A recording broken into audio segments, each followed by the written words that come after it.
Hi, my name is Alicia Funderburg, and this is my training seminar assignment for Communications 204. My training seminar is going to be on diversity and inclusion in the workplace.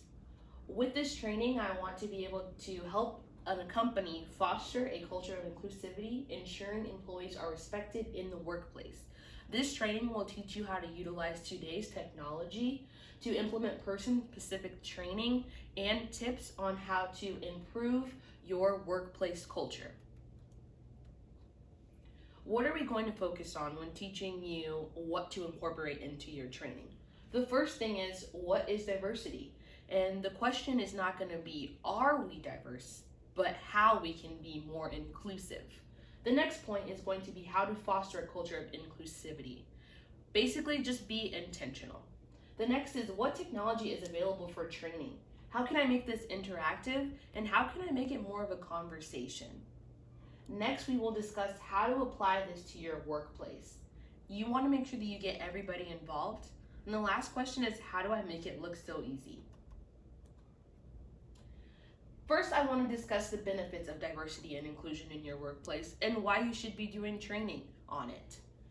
The number one benefit is that ethnically diverse companies are 35% more likely to yield higher revenue, and gender inclusive companies are 15% more likely to yield higher revenue. Benefit number two was research found by Glassdoor that 57% of employees and 67% of job seekers feel that diversity is a really important element in their workplace. The third benefit is diverse companies are 70% more likely to capture a new market audience. So if I see an advertisement with diverse people in it, I feel like they are more inclined to be diverse, and so I want to apply to work at that company. The last one is 80% of employees are more likely to rank their employer as high performing when that organization is committed to diversity and inclusion and make sure that they feel that all employees are included. So diversity in your workplace. How can we conduct a training? You want to start off with an anecdote or humor because it can be very helpful with breaking the ice and adding that human factor to such a heavy topic. So you want to think of all of the cultures and ethnicity in your environment. So if you have demographics of Black, white, Indian, Muslim, and Catholic, you want to make sure your example is pertinent to that environment. So say we have employees that are Black, white, and Hispanic. Let's take the example number one. You have a Black female employee who is constantly being asked by other coworkers how often she washes her hair. She complains to her supervisor, she complains to other Black employees, and she complains to HR. You want to start your training seminar off with, how can we inform and educate others how this is offensive? You also want to focus on using national data as insight and other company testimonials to support your training. Here in this slide, you will see some data that I pulled from the Bureau of Labor Statistics. Information like this is really helpful when it comes to diversity training because, as you can see, there are several different ethnicities and diversities in the workforce, but it's still predominantly white. Also, you can see that the gender in workforce is still uneven. Also, you'll see that in Fortune 500, CEOs are more likely to be male than women. And that's why it's really important to have diversity and inclusion training. Inclusivity in your workplace is brought to you by some case studies that I have found in some research that I did online. In articles published by Gutierrez in 2019, they want to make sure that their company ensures a diverse workplace equates to inclusive programming. So that means that making sure that even though you're bringing in diverse people, you want to make sure that the programs that you have will help service that diverse environment.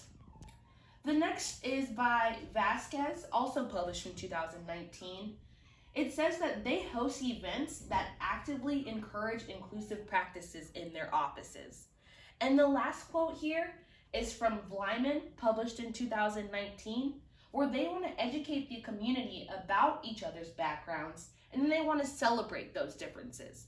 So you want to make sure that whatever route you go, whether it's a training, a seminar, an event, or a company outing, that you are doing some of these things. Steps to training. Step 1, you want to make sure that you hire diverse employees. So this starts in orientation. It starts when you get employees and applications. You want to make sure that you have a diverse pool and you're not looking for one specific applicant. Step 2 is you want to train employees to understand and to respect the differences of all of their coworkers. When you have events, gatherings, outings, you also want to make sure that you invite families so that all of your employees can feel like they're connected. The last step to your training is to make sure that you ensure employee satisfaction. So this means having constant feedback, making sure that you have ongoing conversations to make sure that you are fostering an inclusive environment. Here are some of the concepts or resources that you can use for your training. You can have surveys, which are used to ask the hard questions. You can have electronic surveys, you can have pencil and paper surveys, you can have them submitted via email. It doesn't matter, it's just how you can give examples that pertain specifically to your environment. The next is e-learning, which is an electronic learning. This allows employees to be able to have the training on their own time. The great thing about this is it ends with a quiz, and you can also take a certificate, get a certificate once you complete that. The next one is training. It is situation specific, so specific to your environment. It also focuses on examples that are going to engage your employees, and it's an ongoing conversation, a dialect between the person giving the seminar and the employees that are attending. Guest speakers allow for humanization. For such a heavy topic, you want to make sure there's that human factor. And then also it's an external source that's going to provide expert advice and their opinion. The last is policies. Policies make it required to be diverse and inclusive. Sometimes it restricts the conversation that's ongoing, and it also permits for no gray area. The biggest thing about this slide is that you want to make sure that you are implementing whatever's going to work best for your environment. Application at your workplace is going to look a lot different, but the main people need to be present when you are conducting these trainings, seminars, or events. Human resources role is to research and create. So they are researching if they're going to get a guest speaker, they're researching when they're putting together PowerPoints or presentations, or they're looking for that e-learning. The next is going to be your managers and supervisors. Their role is to support and attend. So they want to make sure that they're supporting their employees and that when they're attending, they are attentive and they are asking questions so that they can foster an environment of inclusivity as well. The last is employees. Their role is to discuss with one another and then to practice once they leave the trainings and seminars. And the last is, how do I make it look so easy, or why I make it look so easy? Number one is because your employees are the ones that are going to make your organization profitable. So you want to make sure they're satisfied and they're happy and they feel respected and included. You want to recruit, hire, and retain diverse employees. And by having ongoing education and training will fulfill that employee satisfaction.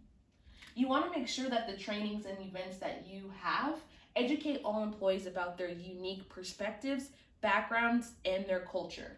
You want to require management to get involved and also help foster an open and respectful environment.